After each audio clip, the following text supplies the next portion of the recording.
Jacqueline Hollows, welcome to Unbroken. Thank you. So nice to be here. Nice to see you. Great to have you here. So, give us a little bit about your background and how you came across the three principles. Okay.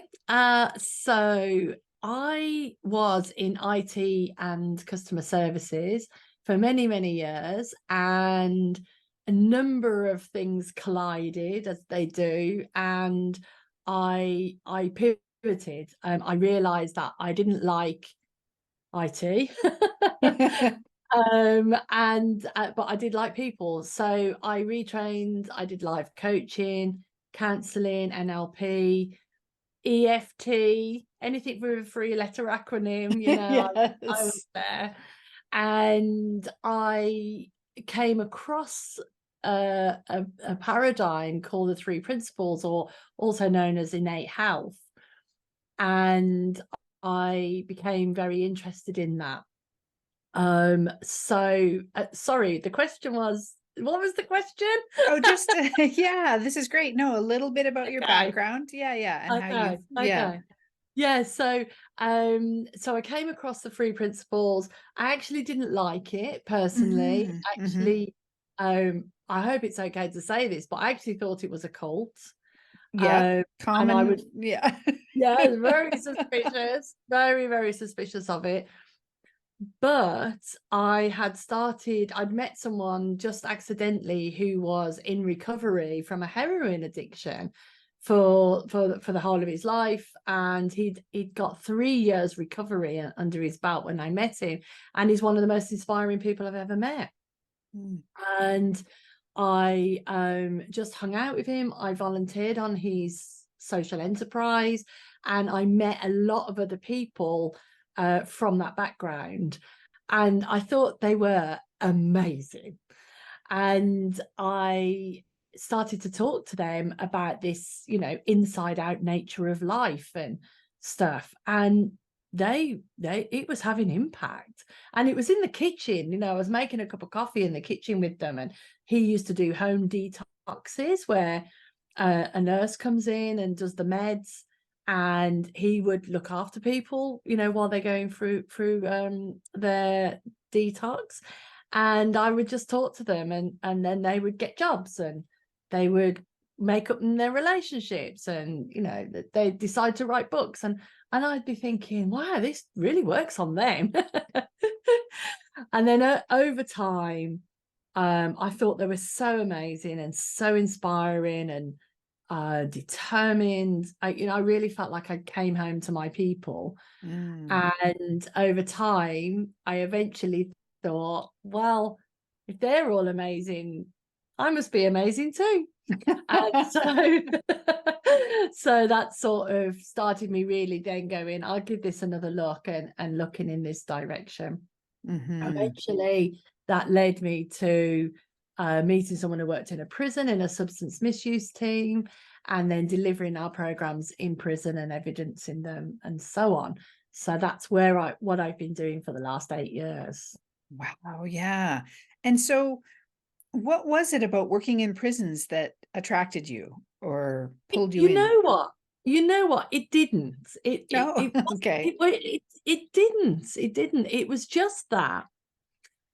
On one day, I'd been an associate coach for somebody who was running a program in a hotel, a very plush hotel, sort of where I imagined myself to be, once I'd built my coaching practice up, and I was like the assistant, and I helped her and went around the tables, and I really had a good time. And then the following day, I'd got this meeting with this guy, this substance misuse manager in the prison. And I was just doing anything at that point. I'll go along and I'll speak to anybody. And I was in the gatehouse, as they call it, of this prison in Rugby. And I felt absolutely petrified. My stomach was turning over. It was grubby, and pre-COVID, things have improved a little since COVID, but pre-COVID, it was stinky and grubby, and it wasn't a very nice place, even the reception, the gatehouse. And I thought, I want to work here. Mhm. I had no idea why. And then the guy came through and he collected us and we went through all these gates and it was scary. Mhm. It's about a 5-minute walk from the gatehouse to where we were meeting. And I remember feeling like, what about if I meet a prisoner?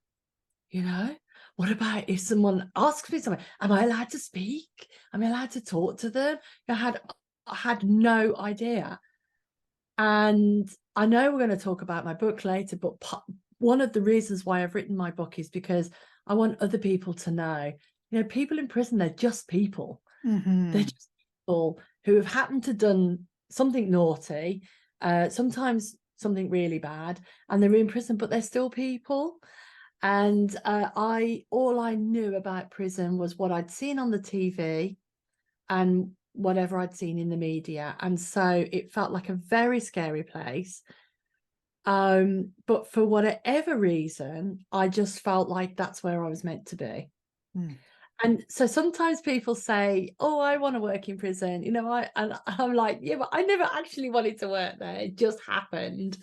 And that's another thing, is like things occur to you whether you like it or not, and you should just, follow those threads. Mhm. Yeah, so that's I had this meeting with this guy, didn't go very well. He's married to a forensic psychologist, so he kept saying, "Yeah, but how do people change?" Yeah. And I kept saying, "I don't know, I just talk to them and they change." Don't really know how it works. And he was with the the lead of the NHS, which is our national health system. So she was there, like these two really important people with all this knowledge and background. And I was going, "Oh, I don't know, I just talked to them." But something about what I said, I eventually said, "It's not going very well. Can we have a break?" And we went and made a drink.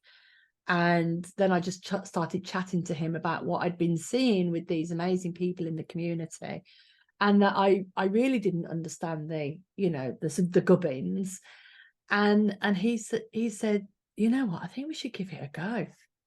Actually, he said, "This sounds very similar to something I've got on my wall." And he had read "Stop Thinking, Start Living" by the guy who died, Richard um, Carlson. Richard Carlson. Thank you so much. By Richard Carlson. Wow. And he's got a saying on his wall: "Stop thinking, start living." And I said, "Yeah, yeah, absolutely. It is the same thing." And he said, "Oh, Sid Banks must have got it from him." No, it was the other way around. Anyway, so yeah, he got really interested and he said, "Do you know what? We'll give it a go." And so put together a proposal. Mhm. And then he said, "How much would it be?" Well, I hadn't even thought about price. So I said, "Oh, I don't know, 50 quid." I just went, 50 quid.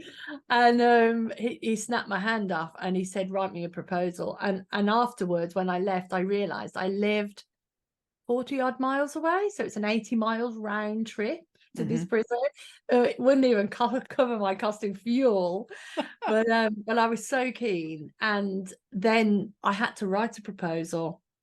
I wrote a proposal that went to the committee, and then they said, "Actually, the mental health team like it, the psychologists not so much. Can you put together a proper business case, including what evidence there is, etc. We have to look after our population, and could you do it for 12 months instead of 12 weeks?" Mm. So I ended up writing a business case for a 12-month project. I didn't know what a business case was either. And I ended up writing a business case for a 12-month project. I was friends, or I'm friends with Jack Pranksky, who wrote Somebody Should Have Told Us. And I told him about it, and he said, "Jacqueline, do you want to put yourself on the map?" And I said, I don't know what you mean, but yeah, that sounds great. And he said, make it a research project. So I was one of the first people to do research in the innate health arena. So Wow. that's how it all started. That's amazing. And so tell us about the work now. So it's quite a few years later. You started in 2015 That's and right. Yeah, yeah. yeah.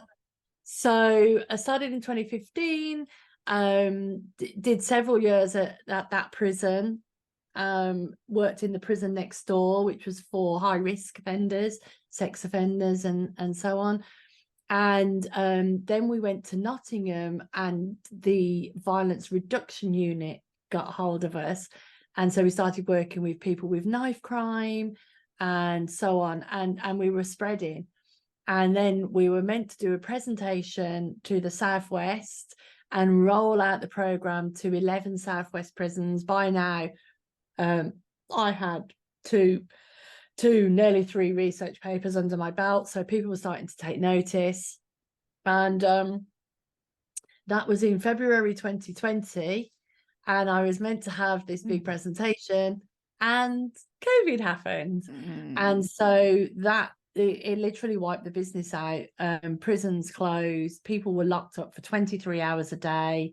They're still in some places locked up for 20 hours a day. It's not good. And you know, they just stopped everybody going in. I went in for a little while to see the vulnerable clients.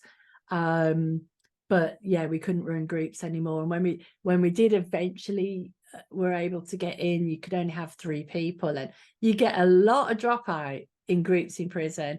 And so, you know, well, we were allowed 5, and out of 5, 3 would turn up. So it wasn't really good. So now we pivoted the business during COVID. We wrote a curriculum with some partners, and we deliver that curriculum to professionals.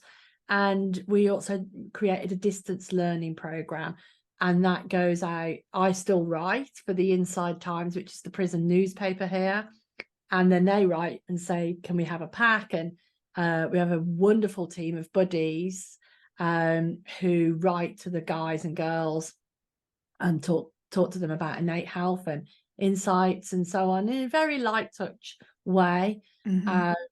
Actually, we might need some more buddies. So if any of the listeners feel like doing this, then they should just get in touch. Yeah, so we're always sort of on the lookout for people who want to communicate, and they get a pack, they write back. And it's quite amazing what you see in those packs, that people having realizations and so on.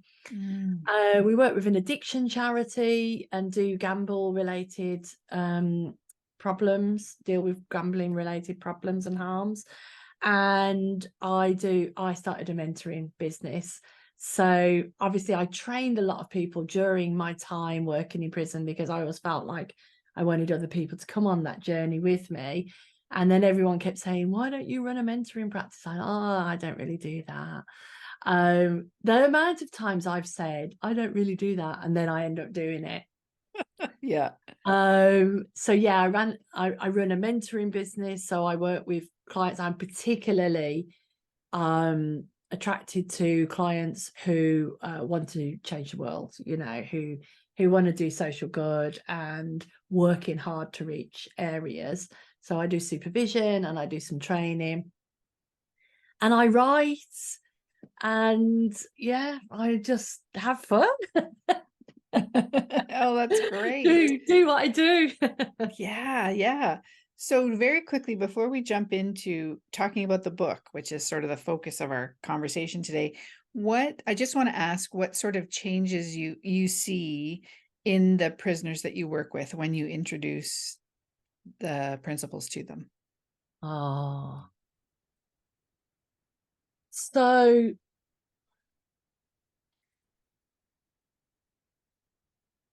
one of the visitors that I had sit in group with us when we were working in prison said to him it seemed like he was in a room of philosophers.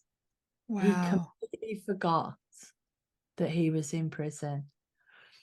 And when you talk to people about the deeper nature of life, and whether that's the three principles or other spiritual practices or other philosophical practices, when you look at people and you see their health and not their crime or their behavior, something magical happens.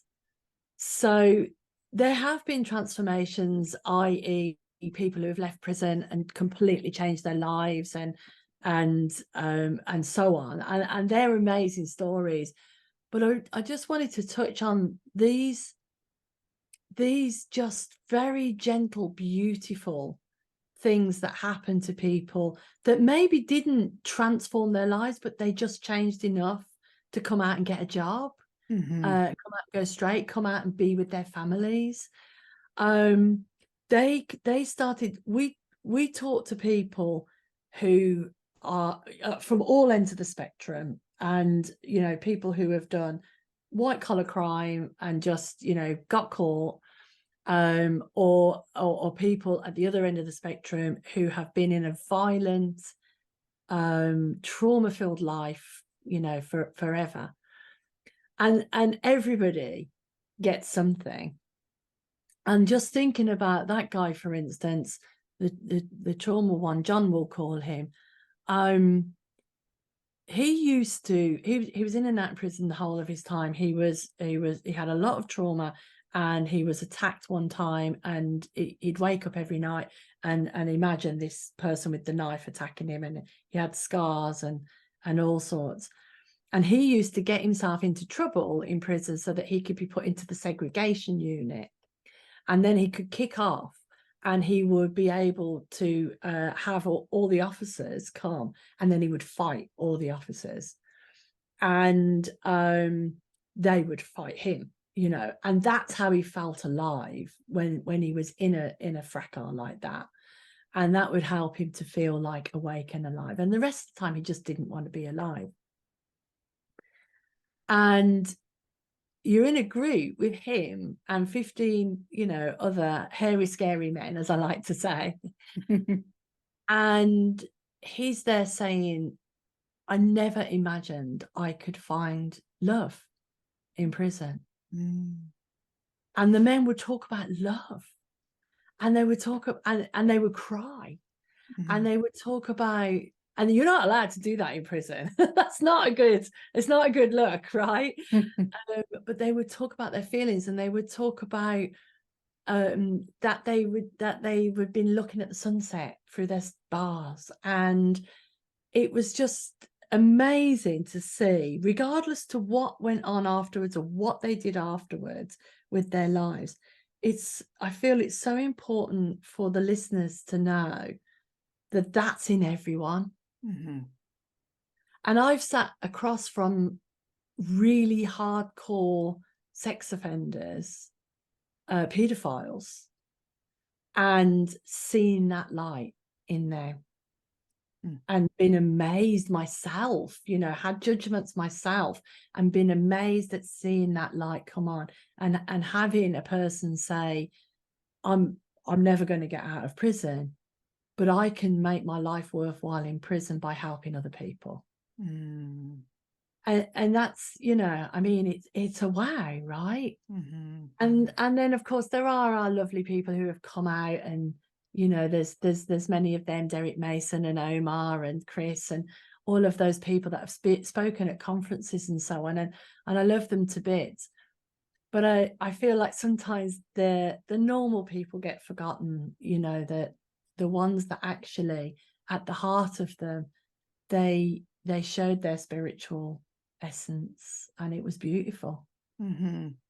Oh, that's so lovely. Thank you for sharing that. And I think, yeah, that's such an important point, that success can look so different. There's so many ways that can look. Yeah. Yeah. Such a good Yeah. point. And Yeah. I remember walking around the prison and meeting someone on his forklift, and most of the guys used to want to do it again. Can we come back again, miss? And they Mm-hmm. wanted to do the programs a lot. And part of why they were so transformed and so enjoying it is because they felt the unconditional love, and they felt you listening to them, Yeah. part of them. That's what they would say. They would say, I've never been looked at the way that you guys, you know, the whole team, not just me, Yeah. everybody who was involved, the way that we all looked at them. They've never been seen. And just that is enough to give people hope and a glimpse of their own true essence. And I was walking through the grounds, and there was someone on a forklift, and I invited him back to group. You know, I said, we're running another group. And he said, do you know what? I'm good. I'm good. I'm getting my forklift license. I realize it's me. I realize I've been doing this to myself my whole life. So I don't need anything else. So there were those people, you know, they got enough, they got out, and they went on with their lives. and they're just as important. Yeah. Yeah. Yeah. Oh, that's so great. I'm so pleased to hear that. Okay. So let's do a little pivot. Same subject though. So you've just launched a Kickstarter about to support the release of your new book, which is called Wing of an Angel. So tell us about writing the book and yeah, what motivated that and all that Okay. kind of stuff. Thank Yeah. you. So it is a book of my heart. Mm. So I never considered myself a writer. There's another thing on my list of things I thought I'd never do. So I never considered myself a writer. In fact, I thought I was rubbish at Mm. writing. And I never planned to write a book, never even wanted to. It wasn't on my bucket list. But in prison, the technology is non-existent, Oh, basically. And so when I came home, I used to write my notes. And so I ended up with boxes and boxes of notes because, first of all, I was doing a research project. So I wanted to capture all the essence of what the people had been saying. And second of all, it just relived it for me. So I would write notes, and I would draw the pictures of what we'd put on the board, you know, and just for my own pleasure, really, and potentially to use in the research. And so, but people kept saying to me, I've been very lucky pre-COVID. I've spoken at many conferences around the world on the subject, and people kept saying, when will you write your book? When will you write your book? I was like, never, you know. But I have a friend who's an author, and she said, you really should, you know, you really just should write your book. And eventually, there is a great serendipity. I don't know if you know about the Jewish faith, but in the Jewish faith, there's a word called hashgacha, and it means divine intervention. oh, So wow. when you tell a hashgacha story, it's about divine intervention. Okay. So this author friend kept saying, you should write a book, you should write a book. And oh, yeah, maybe one day. And she came to visit us in December 18 and said, you know, I'm going on a retreat, a writer's retreat on a barge close by to you. Would you like to come? Anyway, it sounded like the worst thing in the world. I was like, there's no way I am going to be on a barge with loads of strangers writing, and then you have to read writing. Nah. But of course, what kept happening was writing retreats kept occurring, Yeah. coming up on Facebook or, you know, in a newsletter. I was thinking, what on earth is going on? And a friend wrote to me and said, there's a person called Jewel Swales. She's starting writing classes, and I think you like her. Mm. And I don't need, I'm not a writer. Will you all stop it? So then someone else said to me, oh, have you heard of Jewel Swales? I was like, yeah, but I don't understand, you know, WTF. And and then I discovered that Jules Swales had done a Dick and Bettinger Heal the World program. Wow. So she was in the Free Principles, and she also had been at a conference where I had spoken, and I'd read a letter from one of the men from prison. Mm. and who's Angel in the book. Mm. And she'd been at that conference. So I thought, well, that's interesting because she'll get me. Yeah. Like, so I'm more inclined there. Anyway, it then also turned out that her ex-partner had been incarcerated. And so she knew about being, so I was like, okay, universe, I hear you. I'm good. I'm on it.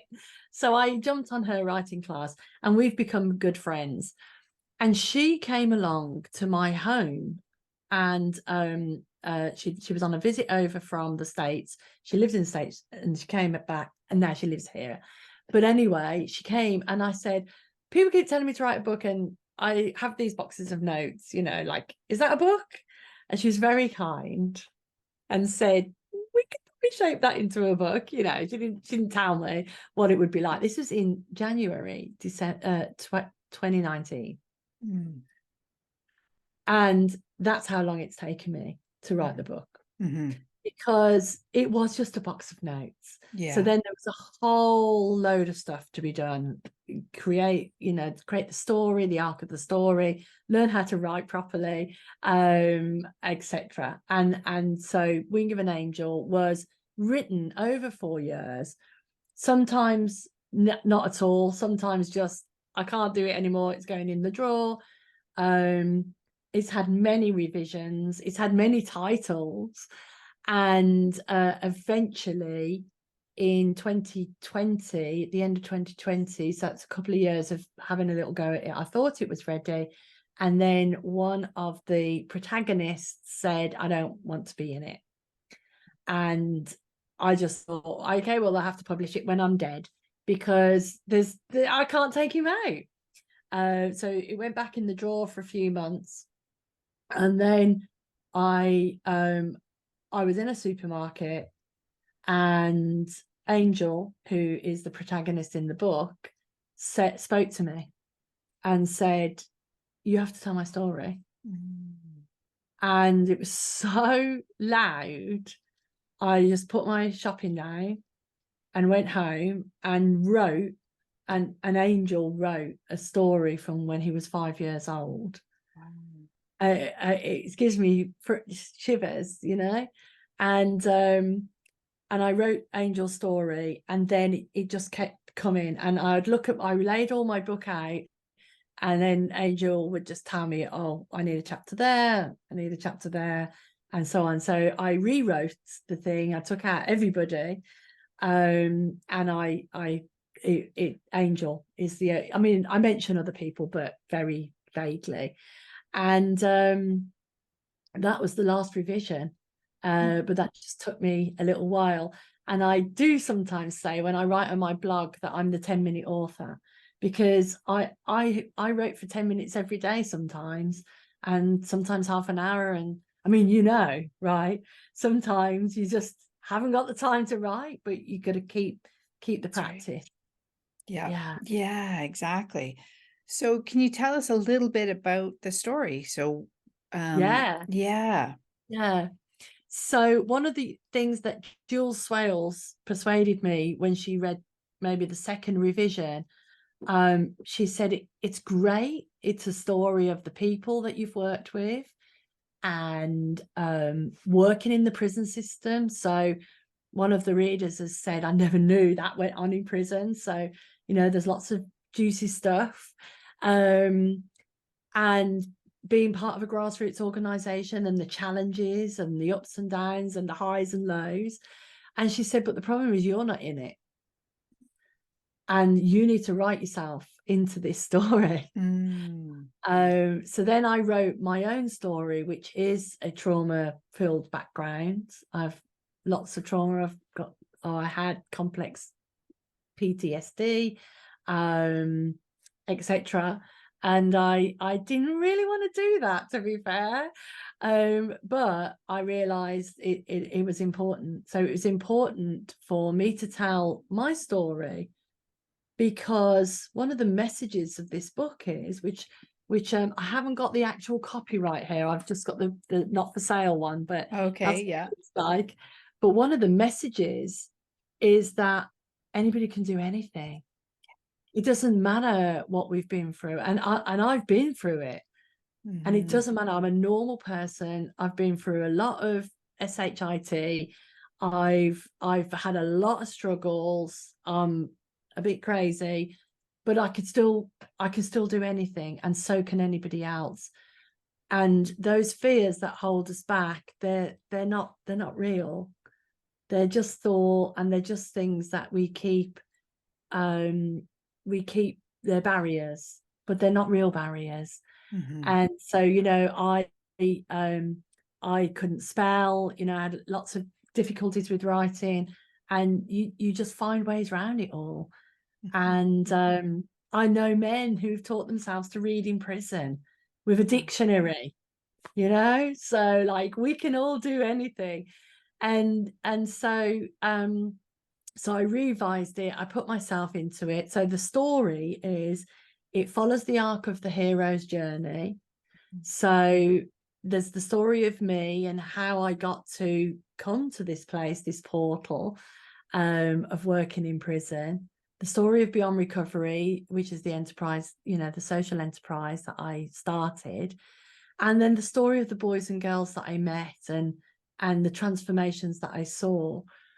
And then, what happened during COVID, and then what's happening now.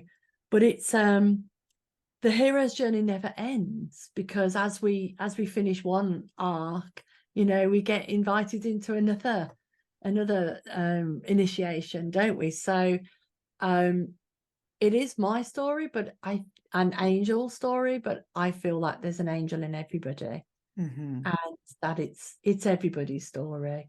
And I invite the reader to come with me and be part of it, and be part of the movement that we can do anything. Yes, I love that. And that ties back into what you said earlier about working with the prisoners, that in every single one of us, there is that spiritual light, that innate health that never, ever, ever goes away. And I love that that's tied so beautifully together. Absolutely. Yeah. Yeah. So you're launching this on Kickstarter. And so tell us about that. Like, if people aren't familiar, when a project is launched on Kickstarter, there are different rewards. That's what they call them. And so you can support the project at different levels. So tell us about those levels for the listeners. Yeah, that's really good. Well done. Yeah, so a lot of people don't know about Kickstarter, which I didn't realize. But one of the reasons I'm doing it this way is to try and cover publishing costs, because they have been rather big. But the book is going to be launched anyway. But it would be good if we could cover the publishing costs. I also have a vision of getting the book into every library in the UK, prison library, sorry, in the UK, because I think the boys would really enjoy it, and the girls. So I'd love to do that and see if that's possible. And so, yes, so when you launch a book on Kickstarter, you have different levels of rewards. So the paperback, for instance, which is available on Kickstarter now, isn't available to the public. So the only way you can get the book right now is through the Kickstarter project. And so the paperback is £20. So you pay the £20, but of course some of that goes towards the pot. And so you can pay a little bit more to support the creator, and which is me. And the rewards are you can just pledge, just for fun, because you think I'm amazing, and so that'd be great. But you can also, the rewards are, there's an ebook. Then the next level is a paperback. Then the next level is a hardback. Now, the hardback isn't going to be for sale anywhere else in the future. Yeah, well, it maybe. Okay, yeah. But the Kickstarter people, that's what the hardback is for. I'm going to a place down the road. They're going to print the hardback. It's a special one, and I'm going to number everyone and sign everyone. Oh, So nice. they get a Yeah.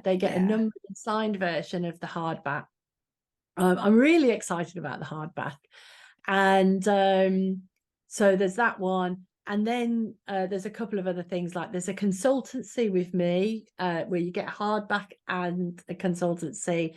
And I'll do a consultancy on anything, on starting working in prison, starting a social enterprise, writing, whatever, running a YouTube channel, whatever it is that they want to talk about, or the free principles, anything they like. And then there's a lush reward, which is this is our retreat. This cottage here is our retreat. Oh. Probably can't see that when you're on podcast, but For there's those people a on YouTube, yeah, your background. yeah, Yeah. and we're in the middle of the country. We're in the middle of the countryside, and it's like a one floor retreat. It's self-contained with a kitchen and a bedroom and everything. And that's one of the Kickstarter rewards. So people could have 2 nights here, and if they tied that in with a consultancy with me, then we would have a walk and talk and so on. So that's quite an exciting one. And then we haven't quite got there, but I'll be releasing the stretch goals. And the stretch goals when you get to a certain level is to get the book in every prison library. And I would like to create the audio version as Yes. well. So one stretch goal is to create the audio version. But again, there's a lot of finances to go with that. So yeah, and it's been a lot of learning. Yes. I could probably consult on how to do a Kickstarter now as well. Yeah, I was just gonna say, goodness me, wow, okay. And so if people want to support the project, I love this idea of getting the book into every prison library in the country. That is so great. And I mean, imagine the difference that would make, because of course you, and even Beyond Recovery, your enterprise, your reach can only go so far. It's limited by the number of hours in the day and the number of people who are working with you. But with a book, it could go everywhere. Yeah, Yeah, that's so yeah, great. that's right. So folks can go to kickstarter.com. Yes. And I guess they look for my name, JB Hollows, Or the name of the book. I or did a Wing quick of an search this morning. Angel. Yeah, Wing of an Angel. Yeah, If you search for that, it comes up. yes. Yes, yeah. Yeah, And brilliant. Yeah. And if they didn't want to do that and they just want to buy the book and they want to wait, then the book will be released later this year, and it will be on Amazon on the different countries. So that's also a possibility. But I'd love you to support me on Kickstarter. Thank you. yes, of course. Yeah. And if people aren't aware, it is really expensive to publish a book. I mean, you've got editing costs and then the production costs and marketing and all that kind of stuff. Cover design. Yeah, Yeah, formatting, yeah, developmental review. Yeah, yeah, yeah. it's a lot. It is a lot, yes. Yeah, and then when you bring the audiobook into it, that's really expensive because of course narrators are so talented and they do such good work, but it costs Yeah, to hire a narrator and that kind of stuff. Yeah. So, yeah, okay. So for the listeners again, it's kickstarter.com, and then they can just search for Wing of an Angel, and they will be able to find the project. And yeah. it's live right now as this goes out. So this is going out October 18th, 2023. And for anyone listening, they can go and have a look. Amazing. Yeah, great. Well, Jacqueline, it's been so lovely talking to you. Is there anything as we kind of come towards the end of our time together, anything that we haven't touched on yet that you'd like to share? It could be about your work or about the book. Um,